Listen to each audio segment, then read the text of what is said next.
ये तीनों ही नेत्र ब्रह्मांड के समान गोल हैं। इनका सांसों के अग्नि निकलती रहती है। ये गर्दभ की सवारी करती हैं।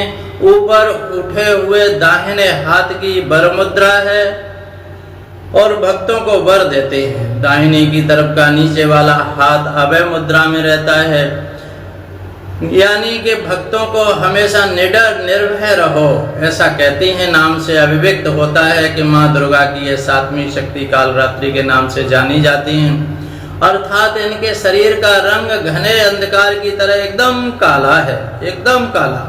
नाम से ही जाहिर है कि इनका रूप है। सिर के बाल बिखरे हुए हैं। गले और विद्युत तरह चमकने वाली माला गले में पड़ी हुई है। बाईं तरफ के ऊपर वाले हाथ में लोहे का कांटा तथा नीचे वाले हाथ में खड्ग है।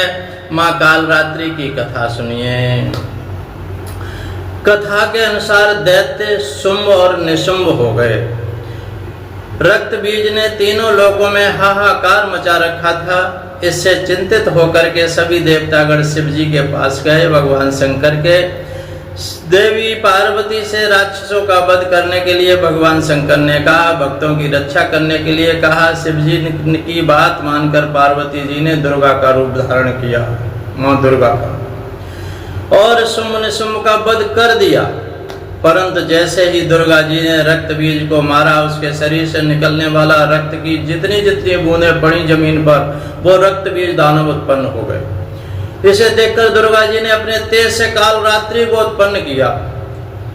और उसके बाद जब दुर्गा जी रक्त बीज को मारा तो उसके शरीर से निकलने वाला रक्त को कालरात्रि ने अपने मुख में भर लिया और सबका गला काटते हुए रक्त बीज का भी वध कर दिया। इनका रूप भले ही भयंकर हो, लेकिन ये सदैव शुभ फल देने वाली माँ है, इसलिए ये शुभ भयंकरी, शुभ फल देने वाली और अभय दान देने वाली कहलाएं। इनसे भक्तों की किसी भी प्रकार की भयभीत आतंकित होने की कतई आवश्यकता नहीं। इनके साक्षात्कार से भक्त पुण्य का भागी बनता है। कालरात्रि की उपासना करने से ब्रह्मांड की सारी सिद्धियों के दरवाजे खुल जाते हैं और इनका नाम उच्चारण से ही भयभीत होकर के दूर भागने लग जाते हैं। भूत प्रेत आदि दानव दैत्य राक्षस भूत प्रेत इनके स्मरण से ही भाग जाते हैं और अंधकार में स्थितियों का विनाश करने वाली शक्ति हैं। कालरात्रि काल से भी रक्षा करने वाली हैं।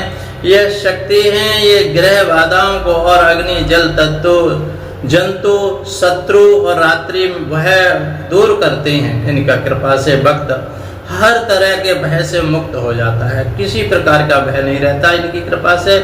नवरात्रि के 7वें दिन माँ कालरात्रि की पूजा अर्चना की जाती है। माँ कालरात्रि की पूजा करने से शनि दोष समाप्त हो जाता है। जिनकी कुंडली में शनि की 7.5 ढैया हो तो वो शनि, इनकी पूजा करने से शनि अनुकूल हो जाते हैं। देवता हैं, शनि प्रतिकूल फल नहीं देते, अनुकूल देने लग जाते हैं। शनि समाप्त हो जाते, शनि क्या जो ढैया 7.5 समाप्त हो जाती है इनकी पूजा करने से। बोलो कालरात्रि मैया।